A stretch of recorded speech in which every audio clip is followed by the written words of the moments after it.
Uber executives are facing court battles across Europe to decide on the status of its drivers, with thousands of them pushing to be recognised as employees.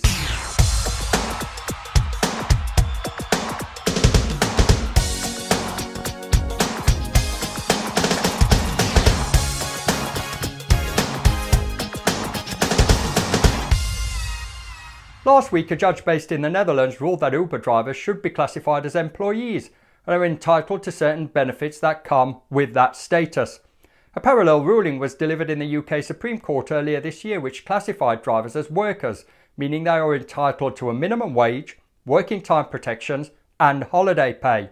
And it turns out that more than 100 similar court cases are progressing all over Europe.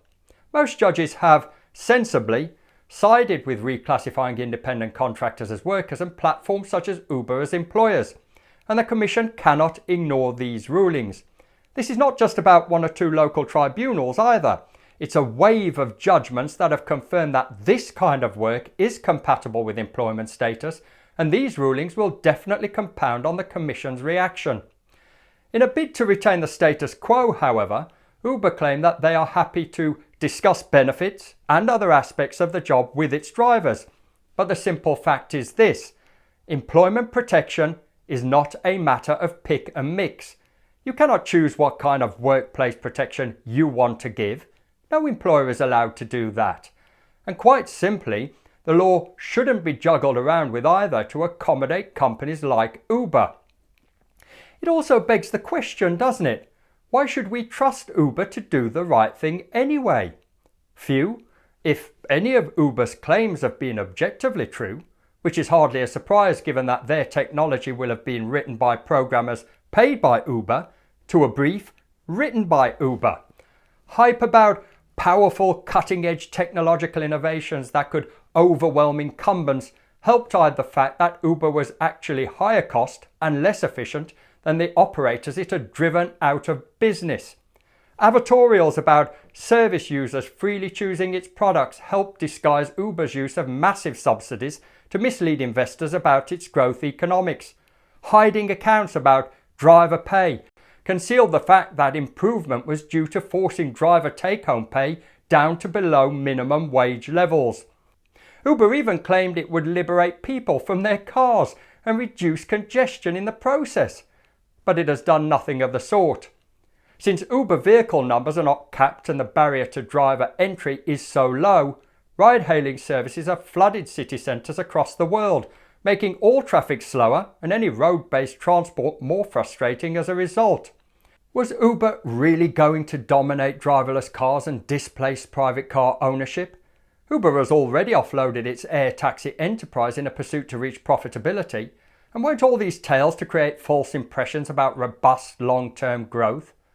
What is particularly gruesome is that all of these claims were uncritically repeated in the mainstream media. The Evening Standard even gave it front-page commercial prominence on more than one occasion, and over time they was able to shape the general perception that Uber was successful, efficient and highly valuable. And the formula Uber used to build powerful, effective narratives was copied directly from what is widely used in partisan political battles.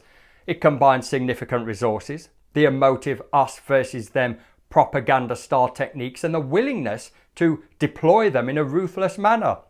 The formula was especially effective when the interests that might challenge those claims were significantly less organised or funded, and certainly corporations like the BBC were never interested in reporting accurately our side of the story. And Uber isn't alone, are they? Its success has also inspired a whole range of other Uber-type carbon copies who are also attempting to use a similar gig work, contractor-reliant model, and will also have negative impacts on a whole range of industries. Let's get real. Even if they make people's lives marginally more convenient in rural areas, the societal trade-off, when fully calculated, falls firmly into the red.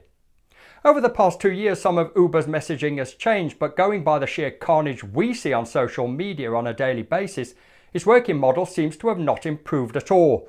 And it is still a company whose goals do not align with what I believe are ethical or for the public good. They still domicile their tax affairs abroad, owe HMRC billions in unpaid VAT, and take money from countries who commit human rights violations to predatory priced local competitors out of the market. They've wreaked havoc on workers' rights, local businesses, city congestion by selling a false vision of the future of mobility, and between the negative effects on workers and cities, the unending claims about driver impropriety and the recent legal challenge about how junk tech is failing its drivers, I do not believe that Uber, or any other ride-hailing service for that matter, is providing a net benefit in urban areas or society in general. The problem remains, doesn't it? The same as it has always been. Uber does not want the state or the courts to intervene.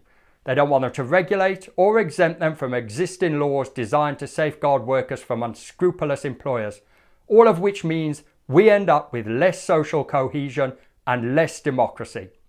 When all is said and done, Uber is a template that forces down wages and makes working conditions worse for the many, and that is not something that any decent-minded person should support.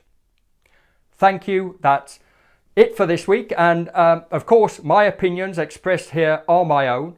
But if you have an opinion and you want to get it off your chest, then get in touch. You can DM me on Twitter at Sean Paul Day or at London Taxi Radio.